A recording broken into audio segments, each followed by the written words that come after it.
મોરબી જિલ્લા ચુવાળિયા કોળી ઠાકોર સમાજની નવી કારોબારી સમિતિની રચના. ભરતભાઈ સરવૈયાની જિલ્લા ઉપપ્રમુખ તરીકે વરણી. શ્રી ચુવાળિયા કોળી ઠાકોર સમાજ દ્વારા મોરબી દ્વારા સમાજની વાડી સોરડી સામાકાંઠે આયોજિત બેઠકમાં સમાજના સંગઠનને વધુ મજબૂત બનાવવા માટે નવી કારોબારી સમિતિની રચના કરવામાં આવી હતી. આ પ્રસંગે સમાજના પ્રમુખ શ્રી યોગેશભાઈ અગેચાણીયાના નેતૃત્વ હેઠળ નવી કારોબારી સમિતિની જાહેરાત કરવામાં આવી હતી. સાથે જ ભરતભાઈ સરવૈયાની મોરબી જિલ્લા ઉપપ્રમુખ તરીકે સર્વાનુમતે વરણી કરવામાં આવી હતી.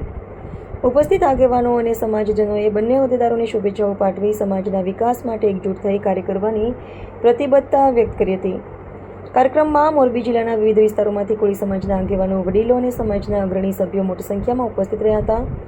બેઠક દરમિયાન સમાજના સંગઠનને વધુ સશક્ત બનાવવા, સમાજ હિતના કાર્યોને વેગ આપવા અને યુવાનોને સમાજ સેવામાં જોડવા અંગે પણ ચર્ચા કરવામાં આવી હતી. સમગ્ર કાર્યક્રમ સૌહાર્દપૂર્ણ વાતાવરણમાં યોજાયો હતો અને અંતે સમાજના સર્વાંગી વિકાસ માટે સૌએ એકતા અને સહકાર સાથે આગળ વધવાનો સંકલ્પ વ્યક્ત કર્યો હતો. બ્યુરો ચીફ મયુર બાબરિયા.